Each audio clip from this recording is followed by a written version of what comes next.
waxaan filayaa in ay kuwan toobin soo noqon doonaan haddana tiiba u taal. ciidamada xoogga dalka Soomaaliyeed ayaa qasaaro xoogan ugu geystay maleeshiyada argagixisada Al-Shabaab tuulada Bulalow ee hoos tagta degmada Afgooye ee gobolka Shabeellada Hoose kadib markii ay ciidamadu weerar ku qaadeen fariisin ay argagixisadu ku dhibaateynayeen dadka shacabka ah waxaana weerarkaasi lagu dilay ku dhawaad 51 maleeshiyaad ka tirsan Al-Shabaab iyo tiro horjoogayaal ah. taliyaha ciidanka dhulka xoogga dalka Soomaaliyeed Sirriye Guuto Cabbaas Amiin Cali oo la hadlay idaacadda codka ciidamada qalabka sida ayaa sheegay in dagaalka ka dhacay doonka lagu dilay in ka badan 51 maleeshiyaad ah iyo horjoogayaal muhiim u ahaa maleeshiyada argagixisada Al-Shabaab oo ay ka mid ahaayeen horjooge Cismaan Fidow oo maleeshiyada u qaabilsanaa dhanka howlgelinta gobolka Shabeellada Hoose horjooge Muxudiin Maxamed iyo horjoogaha magaciisu afgarashada ay tahay Timo Weyne maleeshiyaadkuna ay meedadkooda ku qaateen gaari dhayna ah oo ay ku aasteen tuulada Buulayare Shiqaal oo dhanka waqooyi galbeed kaga beegan degmada Afgooye ee gobolka Shabeellada Hoose ciidamaduna ay ka go'an tahay in ay sii wadi doonaan howlgallada ka dhanka ah argagixisada Al-Shabaab. waxaan rabnaa inaan warbixin yaroo kooban aan ka bixinno dagaalkii ka dhacay doonka oo u dhow Afgooye. dagaalkaas wuxuu ahaa mid ay qaadeen ciidamada xoogga dalka Soomaaliyeed ee degan aagaasi si wanaagsan ayay u guteen waajibkoodii cadowga jab weyn iyo dhib weyn ayay u geysteen maleeshiyaadka oo isu habarwacday ayaa markii dambe isu yimid saasay tahayna waa la jibiyey oo waxaan ku raahdaa inay soo gudbaan difaacii iyo ciidankii oo meesha joogay way awoodi waayeen. dagaalkaasi wuxuu ahaa dagaal gacnaha la isula tegay maleeshiyaadka nabadiidka waxaa ka dhimatay ilaa 51 baa la sheegay laakiin dadku badanaa intaan hubnahay waa 51gaas inta badan dadka waxay sheegaan in tiradu intaasay ka badan tahay 51ga annaga aan ognahay waxaa dheer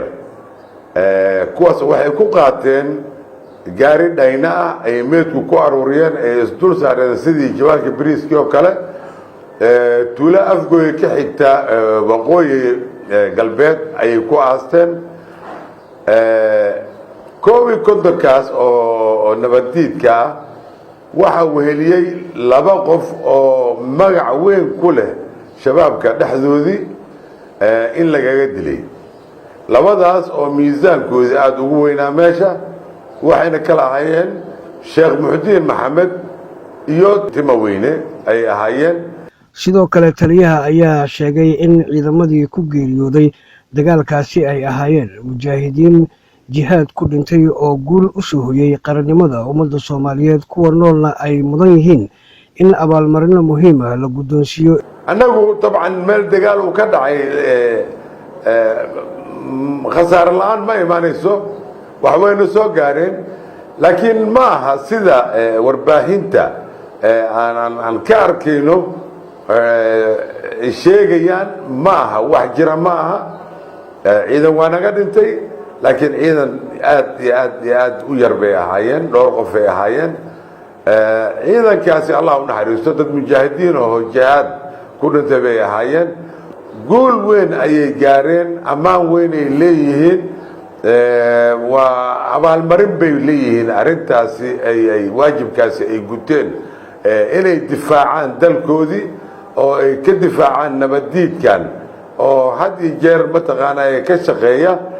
in ummadda Soomaaliyeed dhibaateeyo. taliyaha ayaa ugu dambeyn kula dardaarmay warbaahinta inay joojiyaan wararka been abuurka ah oo ay ka faafinayaan ciidamada qalabka sida waxa uuna tilmaamay inay habboon tahay in ay la soo xiriiraan cidda u qaabilsan howlahaasi ciidamada. dhowaan ayay ahayd markii ay ciidanka xoogga dalka Soomaaliyeed ay casharro lama ilaawaan ah ay ugu dhigeen kooxaha maleeshiyada argagixisada arxanlaawayaasha Al-Shabaab tuulooyin dhowr ah oo ay ka mid yihiin